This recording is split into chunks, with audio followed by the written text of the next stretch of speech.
r/NoSleep. Posted by u/Jamie Gump724. I just matched with my dead wife on Tinder. I had numbly swiped left so many times in a row I almost missed it. I wish I had.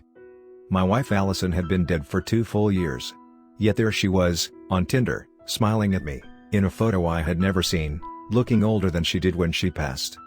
All of the air went out of the room. I skimmed through the rest of her profile.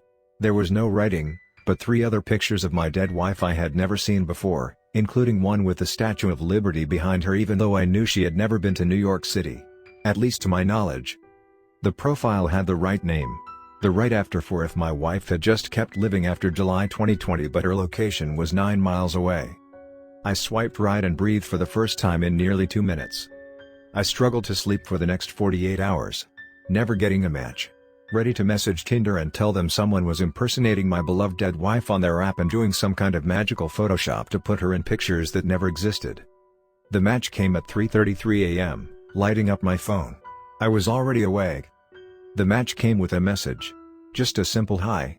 The absolute worst in any situation, let alone this one. I mashed the letters on my phone as hard and as fast as I could. Who is this?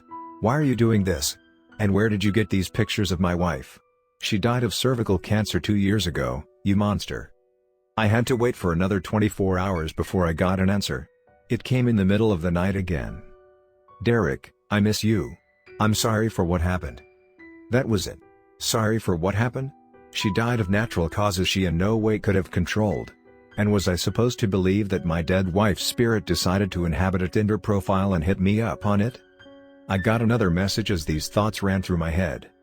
Are you home? What? What the fuck? I got another answer before I could form my own.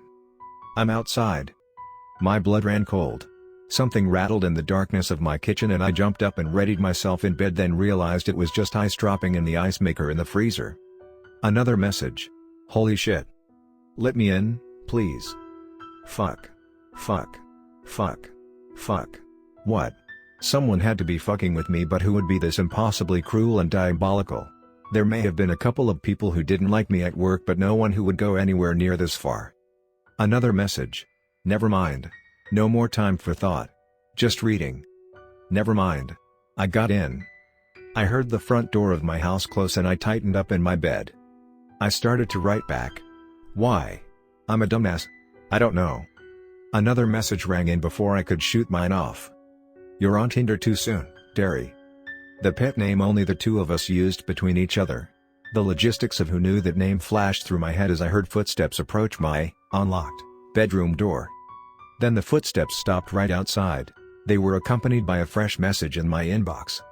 You were supposed to warn me, not try to fuck 23-year-olds on Tinder. Oh my god.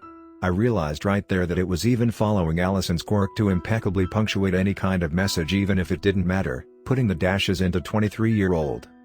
I spoke, finally. Allison, I'm sorry. I love you. I miss you. I've been sick to my stomach for 2 years, but I had to move on. I threw up most mornings for almost a year. I was wrecked. I couldn't work. I couldn't do anything, but I'm finally starting to put it together, I pleaded into the wood of my bedroom door. My throat went dry. I couldn't speak anymore, too choked up, just like I had been when I tried to give Allison's eulogy. I'm fucking sorry. Everything hurts. Every day. You're my only love. Forever. I barely got the words out. I couldn't hear or see anything, but I could sense someone out there on the other side of the door. Then I couldn't. Then I heard footsteps walk away. Then I heard my door close again. I checked the app. I had a message waiting for me. Okay. Goodbye. XO. I felt like my spine tried to climb out of my body. My entire being went numb. I couldn't feel anything other than an odd disconnected pain. It was her. I walked out to the front door and looked outside. There were no signs of life. I went back to my phone in the bedroom. Allison's profile had been deleted. I felt okay. Until a couple of nights ago after I came back from a date with a 26-year-old I met off of Tinder. I came home tipsy after a few drinks and a makeout session in my car. On a high. I checked the app to see photos of the girl whose tongue had just been in my mouth and noticed that I had a new like. I had my account on premium so I could see who it was. It was Allison again. But with the same profile. She was only 1 mile away. I swiped right. Let's see where it goes. I stepped on a dead bird when I walked out my front door to go to work in the morning. I picked up my heel and looked down at a snuffed out robin that had just been underneath my boot. I thought nothing of it until I found another dead bird. This one a fat, brown little sparrow, deceased at my feet. The sparrow and the robin were just 2 of what looked to be a dozen dead birds strewn around the entry and front yard of my home. This couldn't have been an accident. My pet name for my wife was Birdie. I took the lead this time. Messaging Allison on Tinder. Who is this really and why are you doing this? I've been through enough already. I had to sweat out the longest day of work of my life without an answer. I was numbly eating my signature dinner of spaghetti carbonara that I could make with just 5 ingredients in just 15 minutes when I got it. I miss the smell of your carbonara, and it's me. I could tell you something that only I would know. Allison shot another message before I could reply. Your secret favorite song is All Too Well, by Taylor Swift. Shit. I had never told another soul that. Another message from Allison before I could think more. I miss you so much, Derry. You really made my life special. I tried to hang on. You were the last thing I thought of and it made me happy. I truly felt loved. I could feel your hand holding me strong. Sorry I couldn't hang on. My throat went dry and tears fell on my phone screen as I read her message a few times. Those last moments we shared at her bed at the hospital. That rhythmic beep of the heart monitor still played in my head. I took my time to think out what to write back to her, now actually happy that she had found some digital afterlife way to contact me. Allison, there's no way to properly write out how grateful I am for the life I was lucky enough to share with you. I miss everything about you. I miss the way I would catch you looking at me with starry eyes when I walked across a room. I miss the way you talk like you're telling someone a secret even when you're not. I miss watching your reflection on sunny hikes. Honestly, I can't write anymore. I'm sure you can feel what I feel. I know that. Sometimes I feel like you're still here. Even before this. Allison replied in just the amount of time it would take someone to read that message, twice. I have been there. What? Her message came across as eerie and endearing at the same time. She went on. You know when you set your keys down somewhere and then can't find them and then they are somewhere you swear you never put them? Or, when you feel like there were 5 shrimp in your stir fry and then suddenly there are only 4. Have you ever felt warmer all of a sudden while you're crying on a rainy night?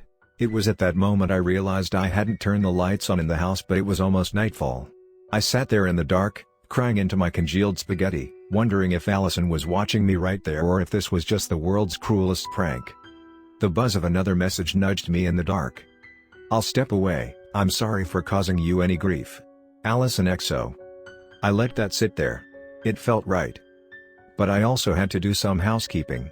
The thought of Allison lurking over my shoulder and sifting through everything in our house dug a burning hole into the lining of my stomach.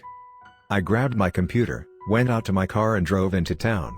I stopped in the parking lot of the nearest grocery store. I took out my computer and started deleting everything I would never want Allison to find on my computer or my phone. Random old porn I had downloaded. Some pictures with a couple of flings I embarked on since she passed. It honestly wasn't that much. I was back home in less than 20 minutes. Everything felt right until I went to open our bedroom door and found a small pair of red underwear wrapped around the handle. The image of their former owner burned into my mind and turned my entire head red in a flash. I saw the girl in my mind. Small. Bubbly. Very drunk. At the bar I went to with my high school friends. She was there with her friends from high school too. One thing led to another.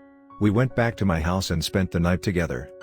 I think she could pick up on the sadness inside me and tried to cheer me up by leaving her racy underwear on the floor like she forgot them. I threw them somewhere in my closet and forgot about them, honestly. I started to panic. I started to think of a response, but I also started to feel like I had downed an entire bottle of NyQuil. My thoughts got slow. My eyelids got heavy. Every muscle in my body became sluggish. I felt drugged. I dropped down hard on the floor, unable to even make it to the bed. Lying on the floor, struggling to just stay awake. I felt my phone vibrate in my pocket. I used the last of my strength to reach into my pocket and get my phone out. I had a message from Allison which I was able to read on my home screen. I'm glad I put what I did in your dinner when you weren't looking after what I found when you left guilty. We love each other, Derry, why did you do things like that? My final molecules of waking energy were enough for me to take in that message. Then I passed out. I woke up on the floor hours later, still groggy, but alive. The very first thing I did when I woke up was check Tinder. Allison's profile was deleted.